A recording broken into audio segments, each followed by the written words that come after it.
What's up guys, it's Tommy here and welcome to the World Cup final analysis between France and Croatia. And I was really rooting Croatia. They are the neighbor of Hungary, my country where I come from, and they had an amazing run in the World Cup, but I think they were very unlucky in the World Cup final. In the first half, France had one shot in the whole first half and they scored 2 goals. Actually, Croatia scored an own goal. My main question to you guys is, do you think France deserved to win the World Cup? Yes or no? I'm a little bit 50-50. I'm sitting on the fence with this one because watching the first half, Croatia were the better team. They were attacking, France were just defending, sometimes doing a counter-attack. And I think it was mainly Didier Deschamps, the France manager, who instructed France to sit back and hit Croatia on the counter-attack. Maybe they were afraid of Croatia counter-attacking France because they have some fast players. They have, you know, Rebic and Perisic on the wing. By the way, Perisic had a really good game. He scored an amazing goal to equalize for Croatia after, you know, that really desperately unlucky goal where Mandzukic scores an own goal after Griezmann dived to get a free kick. And because VAR is not implemented for simple fouls, corners and free kicks, it wasn't reviewed, but had it been reviewed, I think Griezmann could have and maybe should have had a yellow card for that. Instead, the referee gives a free kick, Griezmann whips it in, and Mandzukic jumps up and heads it into his own net because he just barely touches the ball. It was so high, the goalkeeper was at no chance with that. Perisic equalized, he shot with brilliant accuracy and power into the bottom corner where he had to go through 5 France defenders, and also he flicked the ball past N'Golo Kante to do it. So it was an incredible equalizer. I really cheered that goal and I think Croatia must be very proud of their national team. But then Griezmann scored a penalty, and was it a penalty? I don't think so. Yes, Perisic moved his hand, but he didn't have time to react. There was 0.1 seconds between Kante, or I'm not sure which player it was, or maybe Matuidi, touching the ball slightly, and Perisic, you know, hitting the ball with his hand. And there is no way that was an intentional penalty. And in a World Cup final, I think a referee should only give a penalty for 100% clear-cut penalties. But let me know, what do you think about the penalty incident? Was it a penalty? Was it not?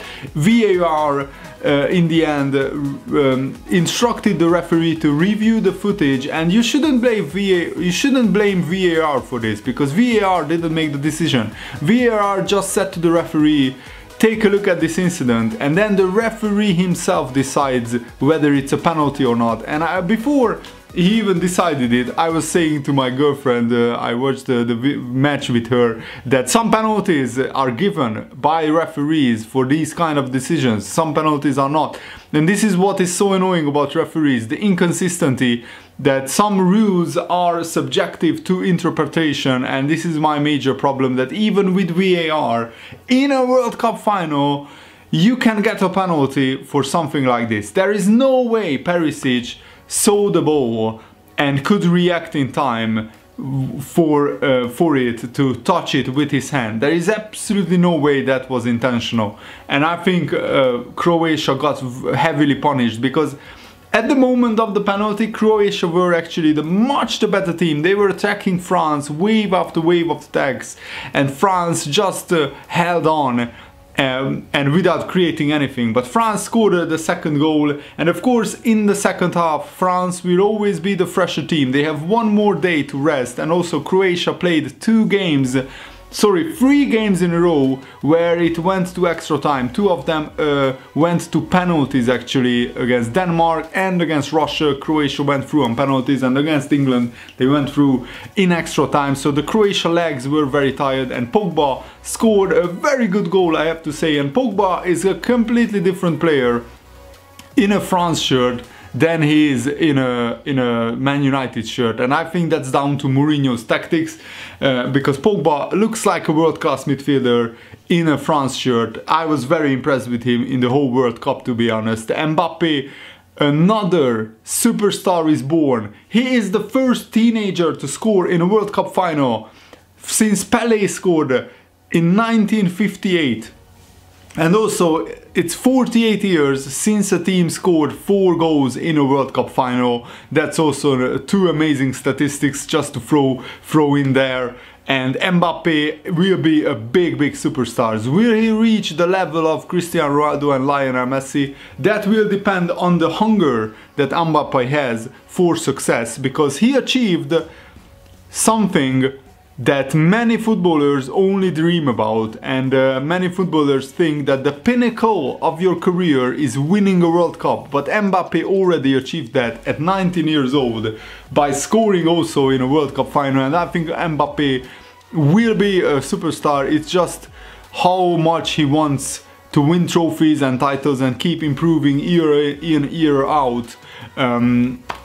No matter how many trophies he wins, because he will win a lot of trophies at Paris Saint-Germain. I think he should challenge himself and go to either a Premier League club or to either Real Madrid or Barcelona. Real Madrid are heavily linked with Mbappe, but it would take a monumental effort, monumental amount of money to get him to Real Madrid, but that's for another video. And then Hugo Lloris, what was he thinking?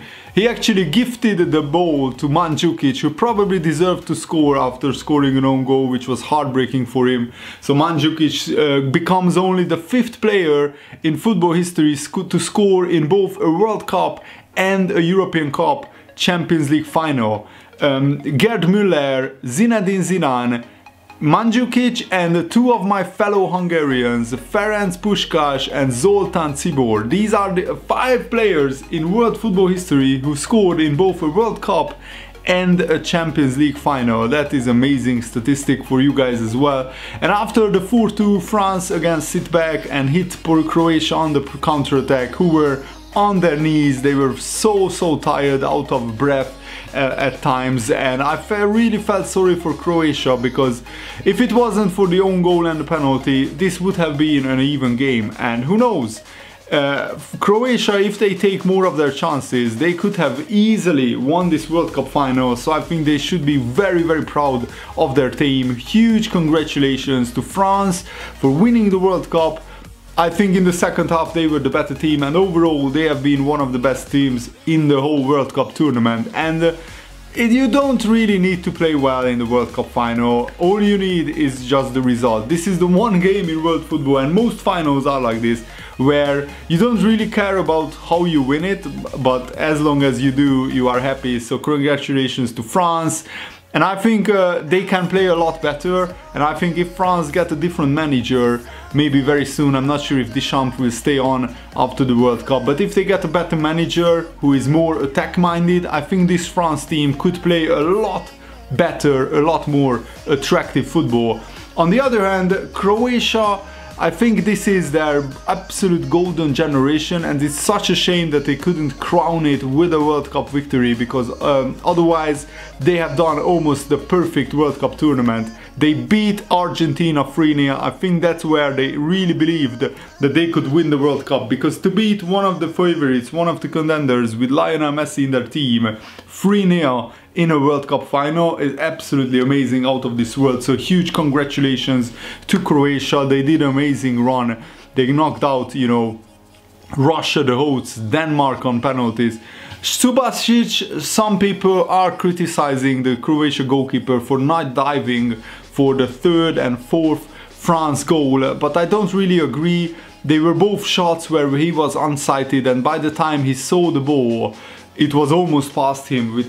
And Mbappe's goal was also amazing. He used the defender as kind of a shield and curled it past him, but instead of curling it towards the far post where the goalkeeper was expecting it, he actually shot at the near post. So it was a really impressive game. I expected a really cagey, boring, like 1-0 or maybe a 2-1 World Cup final, but to get 6 goals in a World Cup final is really amazing. And this World Cup has everything. It has own goals, penalty galore, drama because of the VAR, and also loads of great goals to remember this World Cup for. I've really enjoyed the World Cup, but now that it's over. I'm really looking forward to the rest of the transfer window. I really hope that Liverpool makes some big transfers because I'm a huge Liverpool fan. And also I'm really looking forward to the Premier League season and the Champions League next season. I think this World Cup was really entertaining. Not all the games were of the best quality, but the drama and the quality of the goals made up for that, in my opinion, and I really enjoyed watching the World Cup. Let me know what you think in the comments below, and thanks for watching. Hope you enjoyed this, guys. See you later. Goodbye.